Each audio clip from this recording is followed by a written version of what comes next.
بسم اللہ الرحمن الرحیم۔ میں اپنے تمام سیاسی زعماء، ہماری مخلوط حکومت کے سربراہان اور ذی وقار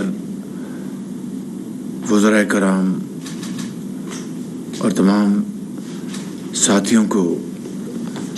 دل کی گہرائیوں سے خوش آمدید کہتا ہوں، اور ایک مرتبہ پھر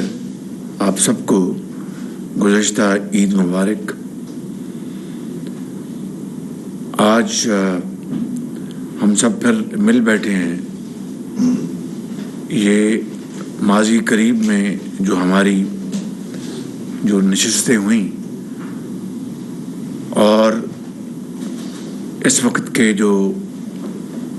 معاملات ہیں اور چیلنجز ہیں اور صورتحال ہے، ان کے اوپر گفتگو ہوئی، اس کے نتیجے میں اقدامات اٹھائے گئے اور قومی اسمبلی اور جوائنٹ ہاؤس نے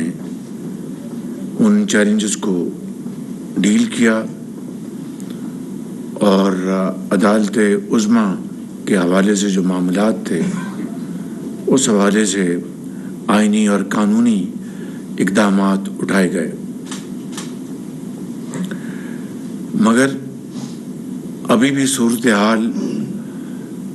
بڑی چیلنجنگ ہے۔ مثال کے طور پر کل سپریم کورٹ کے 3 رکنی بینچ نے، جس کو پارلیمان نے قبول نہیں کیا، اور یہ ایک متفقہ ایک رائے تھی اور فیصلہ تھا کہ ہم 4-3 کا فیصلہ مانتے ہیں، 3-2 کا یا 5-2 کا نہیں، اور اس کے اوپر پھر پوری پختگی کے ساتھ اس کے اوپر ہم نے اپنا موقف قائم کیا، اور آج بھی ہم سب یہ سمجھتے ہیں اور اس کو مانتے ہیں کہ فیصلہ 4-3 کا ہے۔ مگر سپریم کورٹ اس حوالے سے اپنے 3 رکنی بینچ کے ساتھ معاملات کو آگے لے کے جانا چاہتی ہے۔ تو اس بارے میں آج ہم پھر دوبارہ اکٹھے ہوئے ہیں تاکہ اس کے اوپر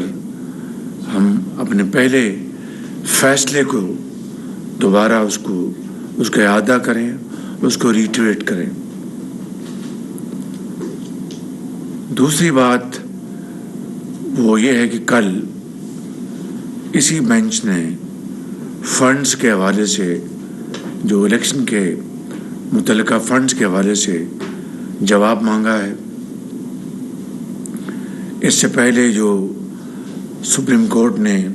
جو فیصلے دیے تھے اس کو پارلیمان نے ڈیل کیا،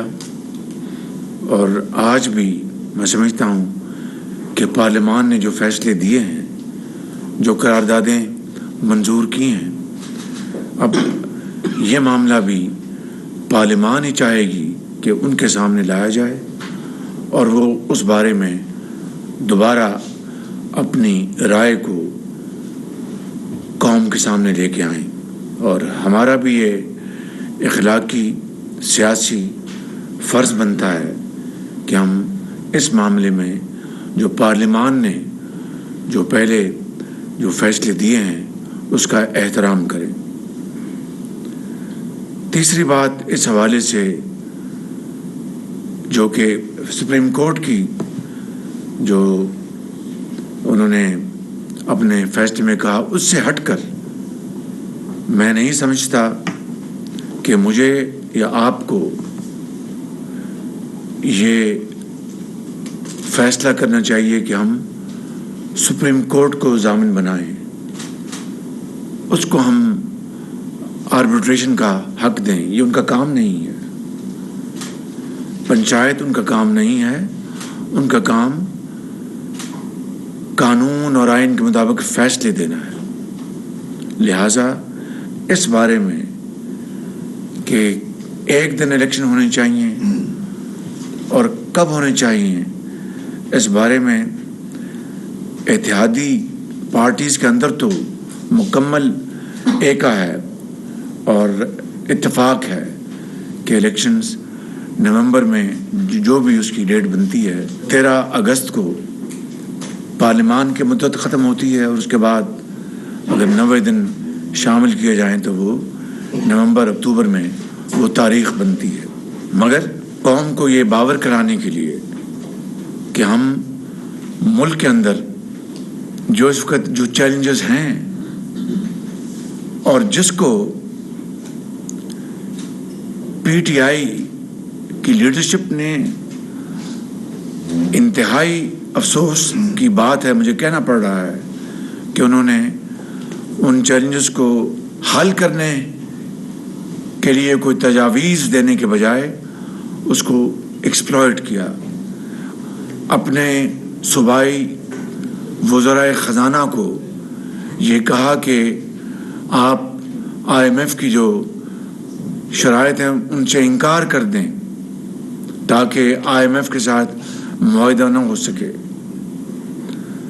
پاکستان کے راستے میں کہ پہلے ہی کوئی مشکلات نہیں تھی، کانٹے نہیں تھے، مزید کانٹے بچھائے گئے یہ کہہ کر کہ یہ سازش امریکہ نے کی تھی، اور پھر اتنی ڈھائی اور بے شرمی سے یو ٹرن مارا ایک دن گویا ہوئے کہ امریکہ نے سازش نہیں کی تھی، یہ سازش کے تانے بانے پاکستان کے اندر بنے گئے تھے۔ اور یہی نہیں، کس بری طریقے سے ہمارے خارجی تعلقات کو بہت زیادہ نقصان پہنچایا، جس کی تفصیل میں یہاں بیان نہیں کر سکتا، مگر اس کا سب کو علم ہے۔ اور پھر کس طرح اس اتحادی حکومت نے وزیر خارجہ سے لے کر آپ سب نے، میں نے اپنا حصہ ڈالا اور معاملات کو ٹھیک کرنے کے لیے اپنے پورا زور لگایا، اور الحمدللہ اس میں بہتری تو آئی ہے، مگر میں یہ کہوں کہ یہ معاملات اب سب تسلی بخش ہیں تو میں سمجھتا ہوں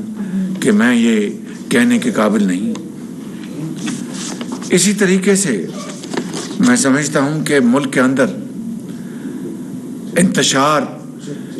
پیدا کرنے میں کوئی کمی نہیں کی گئی، تقسیم در تقسیم معاشرے میں کی گئی، زہر گھولا گیا، چاہے وہ پاکستان کے اندر کوئی بھی زندگی سے تعلق رکھنے والا طبقہ ہو، ان سب میں تقسیم پیدا کر دی گئی۔ استاد کو طالب علم سے، آجر کو اجیر سے، سیاستدان کو ورکر سے، یعنی ہر طرح کے حربے استعمال کر کے اس ملک کے اندر انتشار پیدا کرنے کے تمام مواقع پیدا کیے گئے، حتیٰ کہ جو افواج پاکستان ہیں ان کو بھی معاف نہیں کیا گیا، ان کی لیڈرشپ کو پاکستان سے باہر چند ایجنٹس نے، اور میں بالکل واضح بات کروں گا، وہ پی ٹی آئی کے ایجنٹس ہیں، وہ پاکستان کے دشمن ہیں، انہوں نے وہ گھناؤنا کردار ادا کیا کہ شاید دشمن بھی وہ کردار ادا نہ کر پاتا، اور اس طرح کے ٹویٹس اور اس طرح کے بیانات جاری کیے گئے، اور گرافک جو وہاں پر پریزنٹیشن سوشل میڈیا میں دی گئیں کہ یعنی انسان، میرے جیسا آدمی حیران پریشان ہو گیا کہ اپنی ذات کے لیے، ذاتی انا کے لیے، ذاتی اقتدار کے لیے پاکستان کے ہر مقصد کو بری طرح قربان کیا جا رہا ہے۔ تو یہ وہ سارے معاملات ہیں جو ہم سب کے سامنے ہیں۔ میں آج اپنی بات کو ختم کرتے ہوئے ختاماً یہ عرض کرنا چاہتا ہوں کہ 3-4 اب ہمارے سامنے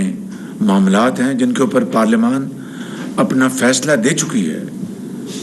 اور اب پھر دوبارہ چونکہ کل ہمیں بتایا گیا ہے کہ جناب آپ نے بتانا ہے، تو یہ معاملہ پھر پارلیمان نے اس کا فیصلہ کرنا ہے، یہ میں نے اور آپ نے فیصلہ نہیں کرنا۔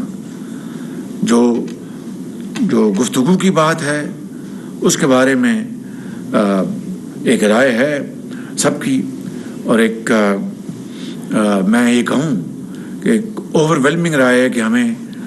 گفتگو کا دروازہ بند نہیں کرنا چاہیے۔ تو اس کی فارمیٹ ہوگی، اس کی کیا شکل ہوگی، اس کا ہم فیصلہ بالکل بیٹھ کے کر سکتے ہیں۔ ایک رائے یہ بھی ہے کہ ہم اسپیکر نیشنل اسمبلی کے ذریعے ہم یہ بات ان تک پہنچائیں، اور وہ جو پارلیمانی جو کمیٹی ہے وہ اس معاملے کو ٹیک اپ کر سکتی ہے، اور پارلیمان میں اس معاملے میں گنجائش پیدا کر سکتی ہے پارلیمانی کمیٹی، تاکہ قوم یہ جان سکے کہ اس اتحادی حکومت کے زعماء نے اپنی آخری کوشش کر لی کہ ایک دن الیکشن کی تاریخ کے اوپر سب اکٹھے ہو جائیں، اور اس کے اوپر ہم نے انا کو اپنا مسئلہ نہیں بنایا جس طرح انہوں نے ہمیشہ بنایا، چاہے وہ چارٹر آف اکانومی ہو، چاہے وہ IMF ہو، چاہے وہ ہندوستان کی چیرہ دستیاں ہوں، چاہے وہ دوسرے قومی معاملات ہوں، کووڈ ہو۔ کبھی انہوں نے یہ مناسب نہیں جانا کہ قوم میں اتفاق اور اتحاد پیدا کرنے کے لیے وہ اپنی انا کو نیچے لے آئیں اور ذاتی پسند کو ایک طرف کر دیں۔ میں ان الفاظ کے ساتھ آپ سب کا دل کی گہرائیوں سے میں شکریہ ادا کرتا ہوں کہ آپ آج پھر میری درخواست پر تشریف لائے۔ آپ کی بہت مہربانی، شکریہ آپ کا۔ ملک کے وسیع تر مفاد